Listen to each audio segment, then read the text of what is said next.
The media. The media has a huge influence on how young women view themselves. Media. It is a means of communicating in a way that influences and reaches people widely.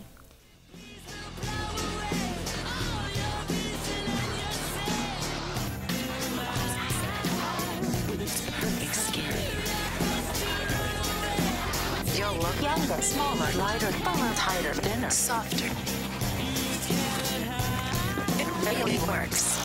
We live in a time where everywhere we look, there is some form of media, whether it is an advertisement or a newspaper article. It has changed the way we live, interact, and work in this new age. You're bombarded by messages that talk about, you have to be a certain size. However, it has taken over our lives and has become a major part of our lifestyle. Why is it that the media has influenced how many young women feel and see themselves, especially when it comes to body shape, whether they're adolescents or adults? I think that women are definitely conditioned, and the media images are regarding our outer appearance. The more they hear it, the more they buy into it. And there's a huge motivation for the media to want us to feel insecure about what we look like, because then there's lots of stuff in terms of clothes, makeup, weight loss programs, things like that can be sold to us. The media doesn't just reinforce norms about beauty, but it actually does create them. When you think about the kinds of images that we see in the mass media, especially ones of women that are supposed to be found physically attractive, those aren't real people. Those are images of women with extreme body types to begin with that are then manipulated to be even less realistic, right? That's not just reinforcing an existing idea about what's attractive. That's creating a new image, a very extreme image about what's attractive. So for sure, we have to put some blame and responsibility on the media for creating these ideas about beauty. I know a lot of advertising is directed towards young children. It's important to have a critical mind, and something that I think is super important in order for us to be aware of the messages in media is at a very young age to actually be sheltered from it. These media images that we're talking about, these are messages that we get from very early on. And so these really set up a blueprint for things that we learn later on. When you consider the fact that you're seeing images like that all the time, every day, and that most of us have been seeing those images from a time that we were very young, they're going to have very powerful effects. It's going to be hard for us to recognize individually when those effects are happening because it's so pervasive. It's like the idea of the fish doesn't really realize it's sort of in the fishbowl, right? Because it's inside of it. It can't really get some understanding of the fishbowl except if it comes outside of it.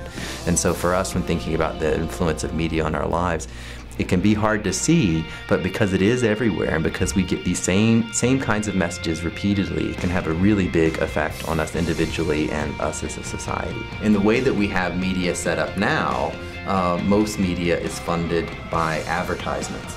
So that means that all the media that's funded by advertisements, at the very bottom line, they've got to make sure they're making money.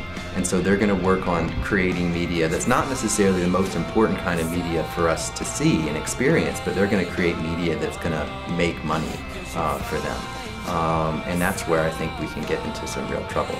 They're going to be driven to perfection. They're going to never be happy with themselves, have that low self-esteem, always be self-conscious, not look like what they look like, and bring everyone else down too. More generally, I think our culture has a Barbie syndrome, and that in many ways that still is the ideal type, and that it's not just some people that are on the extremes, but there's a lot of us that are affected by those beauty standards. I think it would be a lot better if we could focus on our physical appearance as a reflection of who we are on the inside, rather than focusing on our physical appearance as a way of meeting some standard that exists in the culture, as a way of making ourselves appear a certain way to other people. Your physical appearance is not something that's permanent. Whether it's from what they wear or how they act, but generally how they present themselves, is in a way that they will draw attention. We're encouraging people to be materialistic and kind of superficial.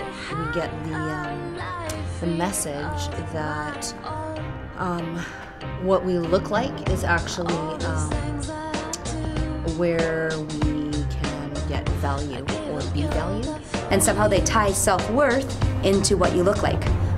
that those two somehow have to be connected. Healthy looks like different sizes and shapes. Beauty is who you are on the inside. There is a new advertisement that was banned. It was fought by the Mattel company that makes Barbies. The ad shows a Barbie that has the body of the average North American woman.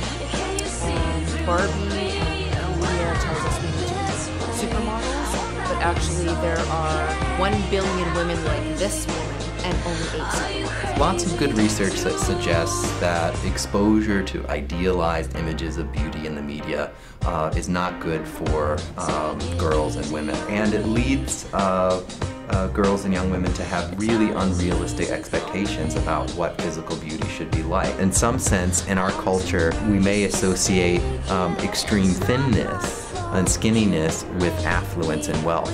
I think that when people do start defining themselves in terms of their physical beauty, their physical attractiveness, they're setting themselves up for failure at some point. It's hard to meet those beauty standards. The underlining thing that's always there is skinny is really good. You know, if you're overweight, then obviously you're not worth anything. There's a lot of subliminal messages, and we need to be aware, we need to educate ourselves, and we need to look at messages with a critical mind. Now, in my life, we don't watch TV. You know, I don't read those magazines. And the more I don't let the media influence me, the easier it is to have a really great body image. Who says you're not